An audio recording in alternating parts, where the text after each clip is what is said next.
అయ్యప్ప స్వామి వారి విగ్రహాన్ని కేరళ కేలి విగ్రహము, భారతీ కాళి విగ్రహము, భూతలి కేలి విగ్రహం ఎందుకు అంటున్నారని అడుగుతున్నారు. ఈ యొక్క విగ్రహం అనేది 3 పేర్లతో ఎందుకు పిలువబడుతున్నది ఒక చరిత్ర ఉంది. ఏదైతే సుమారు 200 సంవత్సరాల క్రితం అంటే 1819లో 70 మంది శబరిమల యాత్ర చేశారని, ఆ సంవత్సర ఆదాయము మనకు 7 రూపాయలు ఉందని పందలరాజు యొక్క వంశీయుల యొక్క రికార్డులో ఉందది. ఇక 1907 సంవత్సరంలో శబరిమల అయ్యప్ప స్వామి దేవాలయం మొత్తం కూడా ఎండుగడ్డితోని ఆకులతో మొత్తం కప్పబడి ఉండేది. అప్పుడు అక్కడ శిలా విగ్రహానికి పూజలు మొత్తం కూడా జరిగేవి. శిల అంటే రాయితో కూడినట్టు విగ్రహానికి పూజలు జరిగేవి. 1907, 1909 మధ్యకాలంలో దేవాలయం అనే అగ్నికి ఆహుతి అవడంతో మరలా దేవాలయాన్ని పునర్నిర్మాణం చేశారు.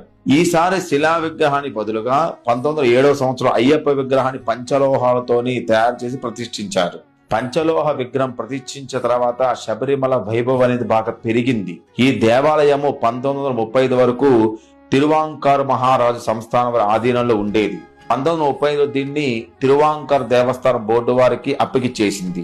ఆ తర్వాత భక్తుల సంఖ్య గణనీయంగా పెరగడంతో జ్యోతి దర్శనాలు కాకుండా మండల పూజకి, శబరిమల యాత్రలకు, దేవాలయానికి బాగా పూజలు మాత్రం బాగా పెరుగుతూ ఉండేవి. 1945 సంవత్సరంలో భక్తుల సంఖ్య ఇంకా భారీగా పెరగటం, పంకుని ఉత్తరము, ఓణం వంటి పండగలు, విషు వంటి పండుగలు చాలా చేసి ఆ యొక్క దేవాలయం బాగా తెరిచుంచేవాళ్ళు. ఇక శబరిమల వెళ్లేటువంటి భక్తుల పెరగడాన్ని చూసి కొందరికి ఏంటంటే కన్ను కుట్టి 1950 సంవత్సరం దేవాలయాన్ని విగ్రహాన్ని మొత్తం ధ్వంసం చేశారు. ఆమె యొక్క నిర్మిత దేవాలయం 3 సార్లు మనకి అగ్నికి ఆహుతయింది. ఇక దేవస్థానం బోర్డు వారు భక్తుల విరాళంతో ఇప్పుడున్న దేవాలయాన్ని పునర్నిర్మించి ఇప్పుడున్న పంచలోహ అయ్యప్ప విగ్రహాన్ని చెంగనూరు వాస్తవ్యులు శ్రీ అయ్యప్పన్, శ్రీ నీలకంఠ అనేటువంటి శిల్పాకారులు కలిసి రూపొందించారు. ఇక దేవస్థానం యొక్క ముఖ్య తంత్రి 1951లో మనకు శ్రీ కాంతార శంకర తంత్రి అని ఉండేవారు. ఆయన 1957 జూన్ నెల అంటే 7/6/1951 వేద పండితుల మంత్రాల మధ్యలో, భక్తుల యొక్క శరణఘోష మధ్యలో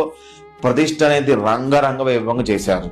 అప్పటి వరకు ఉన్నటువంటి కేరళ కేలి విగ్రహంగా కీర్తించబడిన అయ్యప్ప భారతాకేలి విగ్రహంగా మార్చారు. తర్వాత 1951లో వచ్చేటువంటి దాంట్లో భూతల కేలి విగ్రహంగా మార్చారు. అంటే భూతల కేలి విగ్రహం అంటే ప్రపంచం మొత్తం మొదటిసారిగా కేవలం పందల రాజ్యం వరకు ఉండేదాన్ని కేరళ కేలి విగ్రహం అంటారు.